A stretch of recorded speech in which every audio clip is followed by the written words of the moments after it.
deploy empathy and understanding and compassion in it, and acknowledge that not everybody is on this path. And if I encounter somebody who is not on this path, it is not my job or responsibility to put them on this path. It is their own.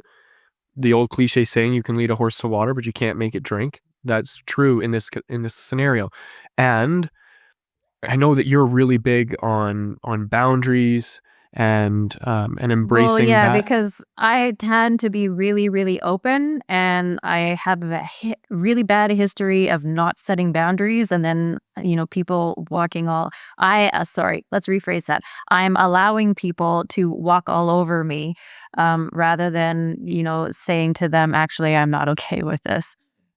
Well, and that's because we're operating from a place of scarcity, right? We don't think that there's going to be another person out there for us. We'll never find somebody like this again. Or you may even be in a scenario where you're like, I don't want a person like this, but I don't want to be alone or whatever.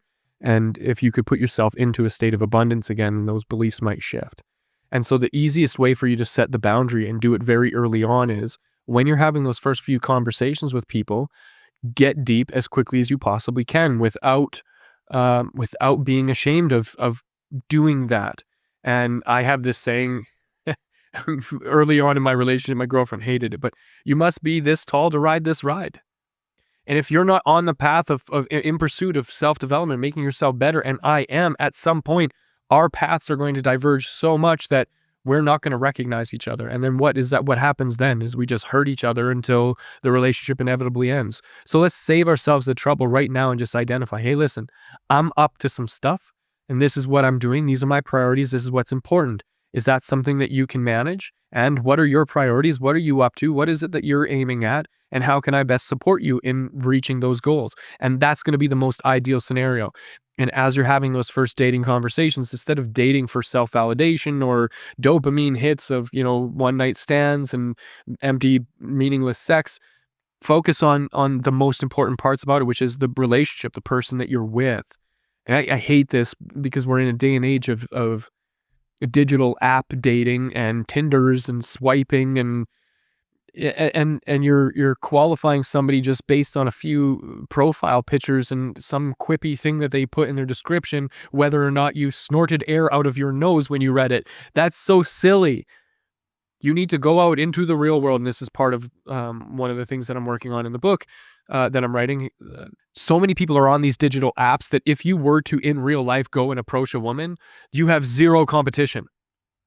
It is so unusual now for a man to walk up to a woman and say something nice and then invite them for coffee. And I get it. The fear is that if they think I'm creepy or whatever, then they're going to reject me, or even more, I could be put in danger because they could make false claims. And now I'm dealing with the law, and I don't want that either. And I totally appreciate and understand that. And that's why I'm going to teach you some of the things that you need to not show up creepy, like not be a creepy guy. Regardless of what you look like, doesn't matter what you look like, doesn't matter how much money you have, none of those surface level things matter. All of those things can very easily, very simply be changed. You don't dress properly to pick up the woman that you want to be with. Let's just say you want the typical, like, super hot red dress, tight body girl. If that's a woman that's kind of your ideal mate, well, showing up in sweatpants and unkempt hair is not going to accomplish that goal. You might want to put a suit and tie on and Yeah. Yeah. brush your Oh, a hair. nice suit. Yeah.